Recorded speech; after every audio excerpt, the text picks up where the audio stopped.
ሰላም ጤና ይስጥልኝ። የተወደዳችሁ የናይል አካዳሚ ቤተሰቦች እንዴት ናችሁ? በያላችሁበት የዓለም ዳርቻ ሁሉ ሰላማችሁ ይብዛልኝ። ይህ ናይል አካዳሚ ነው። የዚህ ቻናል አዲስ የሆናችሁ ሰብስክራይብ በማድረግ ጀምሮ፣ ነባር ቤተሰቦቻችን ደግሞ እንደተለመደው ላይክ እና ሸር እያደረጋችሁ ከዚህ በፊት ከምታደርጉት በበለጠ ለሌሎች ይዳረስ ዘንድ ሸር እና ላይክ እያደረጋችሁ አዳርሱልኝ እያልኩ ከወዲሁ አሳስባለሁ። በውስጥ መስመር መማር ለምትፈልጉ ደግሞ ከዚህ ጋር በማስቀምጥላችሁ ስልክ በቀጥታ በመደወል በኢሞ፣ በዋትሳፕ፣ በቴሌግራም በማንኛውም የሶሻል ሚዲያ አማራጮች የምታገኙ ነው የሚሆነው። አማርኛን እንዲሁም እንግሊዝኛን ሌሎችንም ቋንቋዎች ሂሳብንም ጨምሮ ከመሰረቱ ማንበብና መጻፍ ለምትቸገሩ እህት ወንድሞቻችን ቀለል ባለ ሁኔታ እያስተማርን እንገኛለን። በአጭር ጊዜ ብቻ ከ3 ወር እስከ 4 ወር ባልበለጠ ጊዜ ብቻ አማርኛን ከመሰረቱ አቀላጥፋችሁ እንድትጽፉ እንድታነቡ እናደርጋለን ማለት ነው። በሳምንት ለ5 ቀን በቀን ለ1 ሰዓት ያክል በማታ ወይም በቀኑ ፕሮግራም እያስተማርን እንገኛለን። እናንተ የሚመቻችሁን ሰዓት ብቻ በመምረጥ በማታ ወይም በቀኑ ፕሮግራም ገብታችሁ በውስጥ መስመር ልዩ ድጋፍ በሚሰጥበት ትምህርት እናንተም ተካፋይ ትሆኑ ዘንድ ከወዲሁ መልእክቴን አስተላልፋለሁ። እናንተም ላይክ እና ሸር እያደረጋችሁ አዳርሱ። ዛሬ ደግሞ ይዤላችሁ የመጣሁት የተመረጡ አማርኛ ጥቅሶች ናቸው። እዚህ ጋር እነዚህን ጥቅሶች ለማንበብ እና ለመጻፍ ብቻም ሳይሆን በህይወታችን ላይ ትልቅ መሰረት ጥለው ሊያልፉ የሚችሉም ስለሚሆኑ ረጋ ብላችሁ ማንበብ እና መጻፍ ለምትችሉ ረጋ ብላችሁ አንብባችሁ ጽፋችሁ እንድታልፉ ከወዲሁ አሳስባለሁ። ከዚህ በተጨማሪ ደግሞ ማንበብ እና መጻፍ ማትችሉት ደግሞ በማዳመጥም ቢሆን ረጋ ብላችሁ ቪዲዮውን ለመጨረስ ብትሞክሩ መልካም ነው። ከዛ በፊት ግን አንዳንድ ነገሮችን ልበላችሁና ወደ ትምህርቱ እንሄዳለን። ብዙዎቻችን ማንበብ እና መጻፍ ተቸግረን የዘወትር ህልማችን ማንበብ እና መጻፍ ሆኖ ሳለ ነገር ግን በአንድም በሌላ ምክንያት ትኩረት ባለመስጠታችን ብዙ ጊዜ ሊወስድብን ይችላል። ያ ማለት አንድ ሰው ይህንን ትምህርት ለመማር መጀመሪያ መወሰን ይጠበቅበታል። ከዛ በፊት ስለ ትምህርቱ የአሰጣጥ ሁኔታ ማወቅ ይጠበቅበታል። ያ ሲባል ግን እንዲሁ ዝም ብሎ ዛሬ ገብቼ ዛሬ እችላለሁ ብሎ ወስኖ መምጣት እንደሌለበትም ማወቅ መቻል አለበት። ትምህርት ለመማር መጀመሪያ ራሳችን ማዘጋጀት ይጠበቅብናል። ከሁሉም በበለጠ ራሳችን ለመማር ዝግጁ ማድረግ በጣም ትልቅ ለነገ ህይወታችን መስመር ሊያስይዝልን የሚችል ነገር ነው።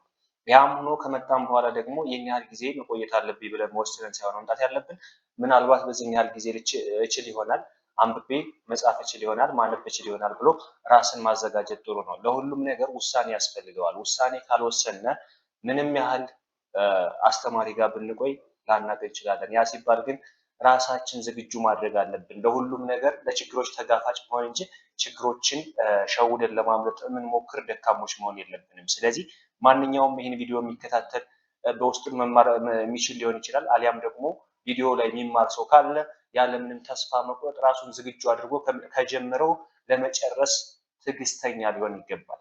አንድን ነገር ከጀመርነው እስከ መጨረሻው ማየት ይገባናል። ለምን? የመጨረሻ ውጤቱን የምናገኘው በትዕግስት ነው። ከዛ ውጭ ግን የጀመረ በጣም ብዙ ሰው አለ፣ እናውቃለን። አዎ፣ በማንኛውም ደረጃ ብዙዎቻችን ብዙ ጀምረናል፣ ነገር ግን አልፈጸምነውም። ስላልፈጸምነው ውጤታችን ማግኘት አልቻልንም። ስለዚህ ማንኛውም ሰው መጀመሩን ሳይሆን መጨረሱን አስታውሶ ረጋ ብሎ ለማንበብ ይሞክር፣ ለመማርም ይሞክር። አንድን ነገር ስንጀምር ውሳኔ ያስፈልገናል። እችላለሁ የሚል አእምሯችን ላይ እስካልተፈጠረ ድረስ አልችልም የሚል በአእምሯችን ላይ የሚፈጠር ከሆነ መቼም ቢሆን እንደማንችል ራሳችሁን ማረጋገጥ ትችላላችሁ። ነገር ግን በጣም ትልቁን ነገር እችላለሁ ብለህ ከጀመርከው ወይም ከጀመርሽው ደግሞ የመጨረሻው ውጤትሽ እችላለሁ የሚል ውጤት ይሆናል ማለት ነው። ትንሿን ነገር አልችላትም ብለን ካሰብነ የራሳችን የአእምሯችን የምንነግረው ደግሞ ያቺ ትንሽ ነገር ትልቅ ሆና እንዳንችል ታደርገናለች። ስለዚህ የመጀመሪያው ስራችን ለሁሉም ነገር ራሳችን ማዘጋጀት እና ብቁ ነኝ እችላለሁ የሚለውን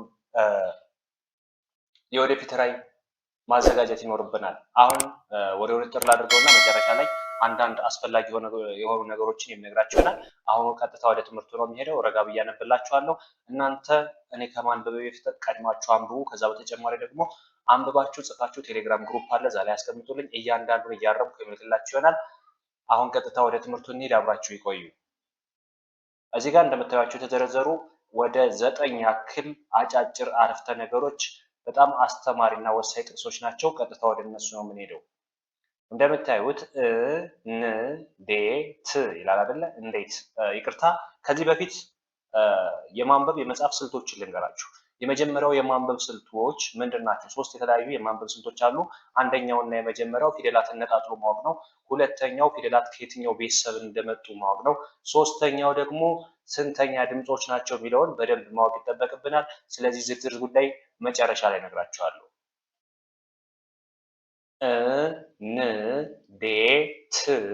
እንዴት እንዴት እንደምታነበው እንዴት እንደምታነበው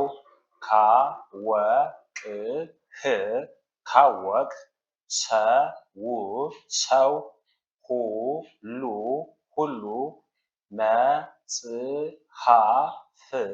መጽሐፍ ነው። እንዴት እንደምታነበው ካወቅ ሰው ሁሉ መጽሐፍ ነው። እንዴት እንደምታነበው ካወቅ ሰው ሁሉ መጽሐፍ ነው። ያ ማለት ማንኛውም ሰው ሊያስተምርህ ይችላል። አንተ የሚጠበቅብህ ለመማር ራስህን ዝግጁ አድርገህ መቅረብ ብቻ ነው እንጂ በህይወትህ አይደለም የሰው ልጅ እንዲሁ ያሉት ነገሮች ሁሉ ሊያስተምሩ ይችላሉ ማለት ነው። የኛ ትኩረት የመስጠት ሁኔታ ብቻ ነው የሚወስነው። ወደ ሁለተኛው ስንሄድ ሰዎችን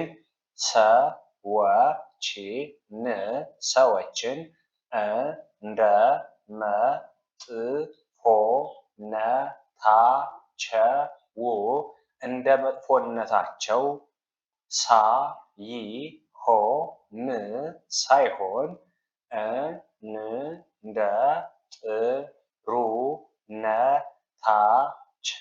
እንደ ጥሩነትህ ሰዎችን እንደ መጥፎነታቸው ሳይሆን እንደ ጥሩነትህ አስተናግዳቸው።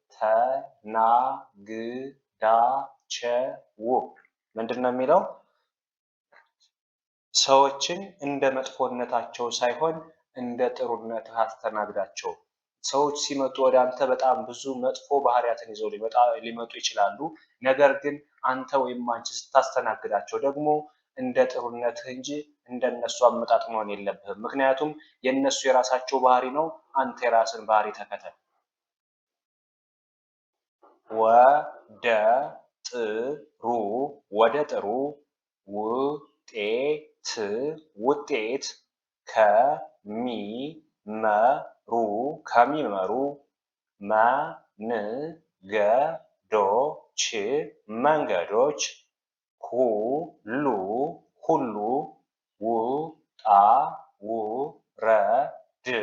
ውጣ ውረድ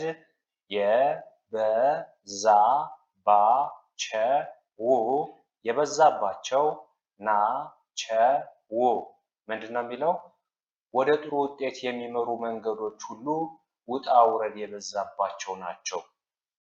ይህ ማለት ማንኛውም ሰው ወደ ጥሩ መንገድ ወይም ወደ ስኬት እየሄደ ያለ ውድቀት እንዳለ ሊቀበል ይገባዋል። ውድቀት የስኬታችን መሰረት ነው። ስለዚህ ማንኛውም ሰው ወደ ጥሩ መንገድ እየሄደ ያለ ብዙ መጥፎ ጎዳናዎች ሲያጋጥሙት እነዛን መፍትሄ ፈልጎ ማለት እንጂ ለችግሩ መፍትሄ አልሰጥም በማለት በመሸወድ ራሱን ወደኋላ ማስቀረት ፈጽሞ የማይቻል ነገር ነው። ለምን? ነገ ውጤታማ ልንሆን የምንችለው በእነዛ ጎዳናዎች ላይ ተጋፍጠን ማለፍ ስንችል ብቻ ነው። ወደ ቀጣዩ ስንሄድ አንተ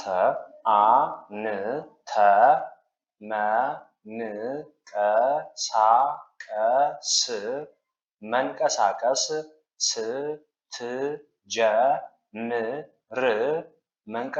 ስትጀምር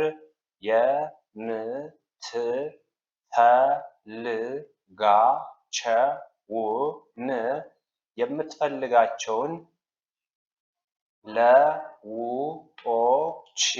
ለውጦች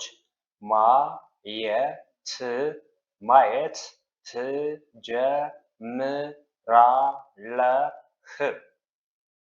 አንተ መንቀሳቀስ ስትጀምር የምትፈልጋቸውን ለውጦች ማየት ትጀምራለህ። ምንድን ነው እዚህ ጋር የሚያሳየን ነገር? እኛ ወደ ስራ መንቀሳቀስ ስንጀምር የስኬትን ጎዳና ስንከተል የምንፈልጋቸው ለውጦችን ማየት እንጀምራለን። ነገር ግን ቁጭ ብለን የምንውል ከሆነና ለነገሮች ጊዜ ማንሰጣቸው ከሆነ ካሉበትም ወደኋላ ሊመለሱ ይችላሉ። የብዙዎቻችን ባህሪ እኛ ቁጭ ብለን ነገሮች እንዲሰሩልን ይሄ ሳይሆን እኛ ለፍተን ነገሮች ባይስተካከሉ እንኳ የስኬት አንዱ አካል ነው ብለን ውድቀታችን መቀበል ግዴታ ነው።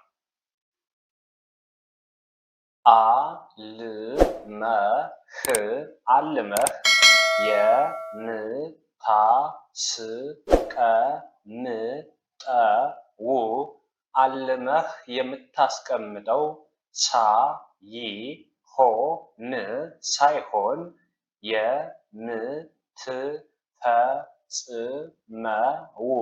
የምትፈጽመው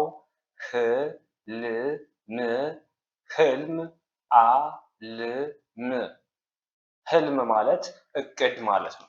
እቅድ ማለት ነገ ልንተገብረው የምንችል የነገ ውሳኔያችን ማለት ነው። ስለዚህ አልመህ የምታስቀምጠው ሳይሆን የምትፈጽመው ህልም አለ። ምን ማለት ነው? አልመን ነገ ይህን አደርጋለሁ ብለን የምናስቀምጠው ሳይሆን ነገ ይህንን መፈጸም አለብኝ ብለን ቁርጠኝነት ውሳኔ ሊኖረው ይገባል ማለት ነው።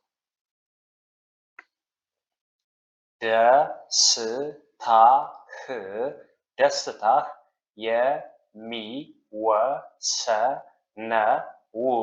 የሚወሰነው ባለህ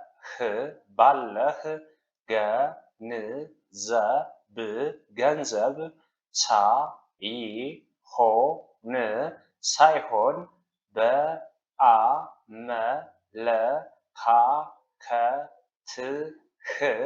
በአመለካከትህ ነው።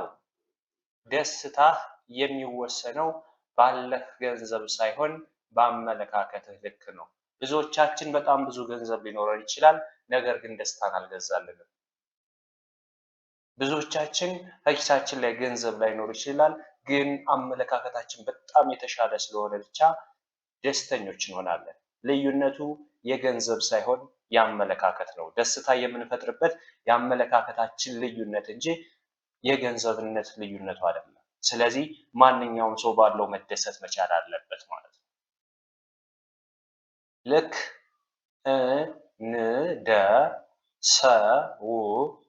እንደ ሰው የመኖር ግዴታ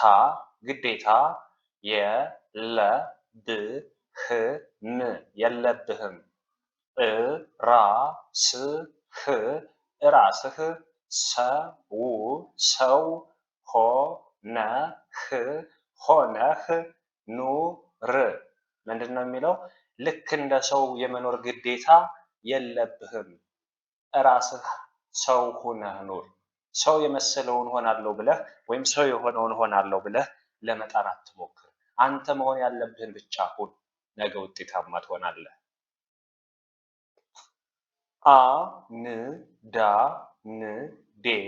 አንዳንዴ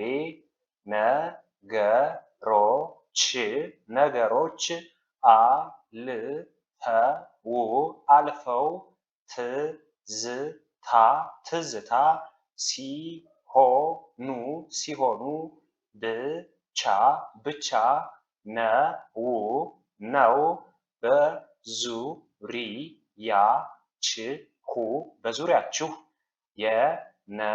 ነው በዙሪያችሁ የነበሩ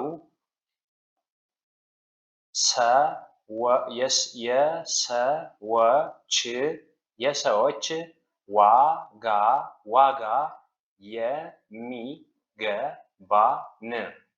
አንዳንዴ ነገሮች አልፈው ትዝታ ሲሆኑ ብቻ ነው በዙሪያችን ወይም በዙሪያቸው የነበሩ ሰዎች ዋጋ የሚገባን። አያችሁ፣ ብዙዎቻችን ባለንበት ደረጃ ሰዎች ምን ያህል እንደሚያስፈልጉን ላንረዳ እንችላለን። አብረውን እያሉ ብዙ ነገር ሲያግዙን የሰዎች ድጋፍ መቼም ላይታየን ይችላል። ነገር ግን ነገሮቹ አልፈው ትዝታ ከሆኑ በኋላ እነዛ ሰዎች የኛ ምን ያህል አስፈላጊ እንደሆኑ የሚገባን ዘግይቶና ከመሸ ነው ማለት ነው። ይሄ እንዳይሆን ቅድመ ሁኔታዎችን ራሳችሁ ማዘጋጀት ይጠበቅባችኋል። ነገሮችን ከመፈጸማቸው በፊት ቅድመ ሁኔታዎችን ልታሟሉና ለነዛ ነገሮች ቅድመ ሁኔታ ምላሽ ልንሰጥ ይገባል ማለት ነው። ሁለት ጀሮ እና አንድ ምላስ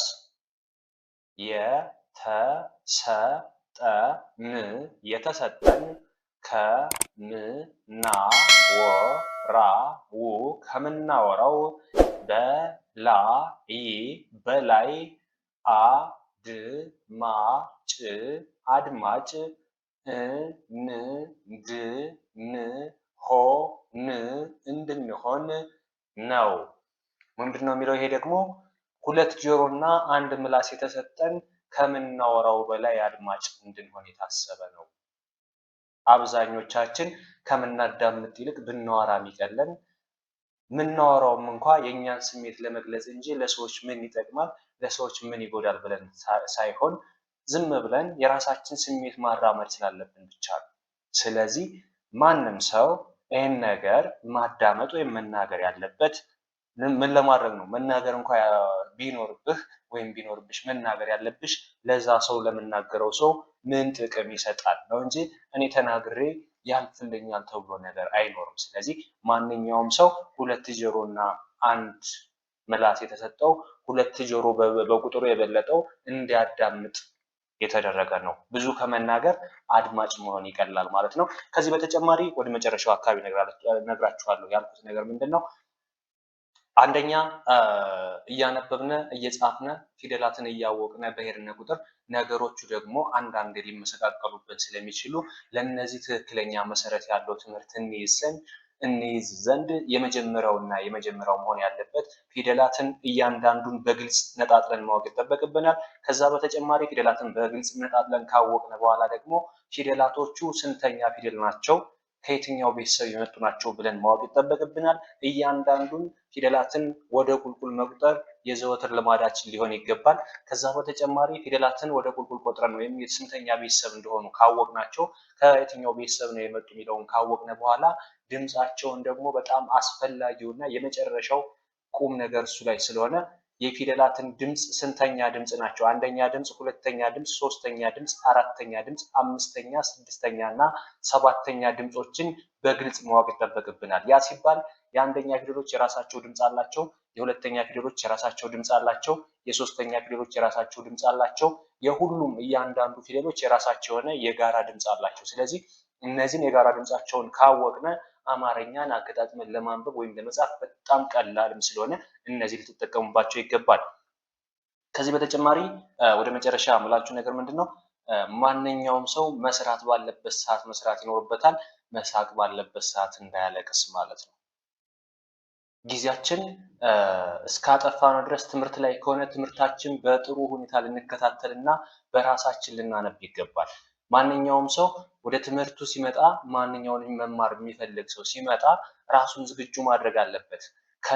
ከእኔ ምን ይጠበቃል የሚለውን መረዳትና ማወቅ ይኖርበታል። ለምን? ከመምህር የሚጠበቀውን መምህሩ ራሱ ኃላፊነቱን ሲወጣ፣ ተማሪ ደግሞ የራሱን ኃላፊነት መወጣት ከቻለ ምንም አይነት ትምህርት ከበደኝ ብሎ አይኖርም። ለምን? እኛ ማንበብ የሚገባንን አስተማሪ የሚሰጠን የቤት ስራዎችን በደንብ ከሰራን፣ አስተማሪ የሚገባውን ኃላፊነት ከወሰደ በአጭር ጊዜ መለወጥ እንችላለን። ስለዚህ እነዚህን ነገሮች ተግባራዊ ማድረግ ግዴታ ይኖረዋል ማለት ነው። ለሁላችሁም ይህን ቪዲዮ ለምትመለከቱ ላይክ እና ሼር እያደረጋችሁ እንዲሁም ሰብስክራይብ ያላደረጋችሁ ደግሞ ሰብስክራይብ በማድረግ ተባበሩን። ቻናላችን ሌላ ቻናል ነበረን፣ እሱ ቻናል ተዘግቶብናል። በአዲስ መልክ ነው በዚህ እየሰራ ነው ያለው። ይህንን ደግሞ ለሁሉ ተደራሽ ይሆን ዘንድ የሁላችሁም ድጋፍ ያስፈልገናል። ከዚህ በተጨማሪ በውስጥ መስመር መማር ለምትፈልጉ ከዚህ ጋር በማስቀምጥላችሁ ስልክ በቀጥታ በመደወል በኢሞ፣ በዋትሳፕ፣ በቴሌግራም በማንኛውም የሶሻል ሚዲያ አማራጮች ታገኙናላችሁ። ቀለል ባለ ሁኔታ በልዩ ድጋፍ በሚሰጠው በውስጥ መስመር መማር ትችላላችሁ። አናግሩን። ጊዜም ሳይወስድባችሁ በአጭር ጊዜ ብቻ አቀላጥፋችሁ እንድትጽፉ እንድታነቡ እናደርጋለን። አብራችሁኝ ስለነበራችሁ ከልብ አመሰግናለሁ። በሌላ ክላስ እስከምንገናኝ መልካም ጊዜ ይሁንላችሁ።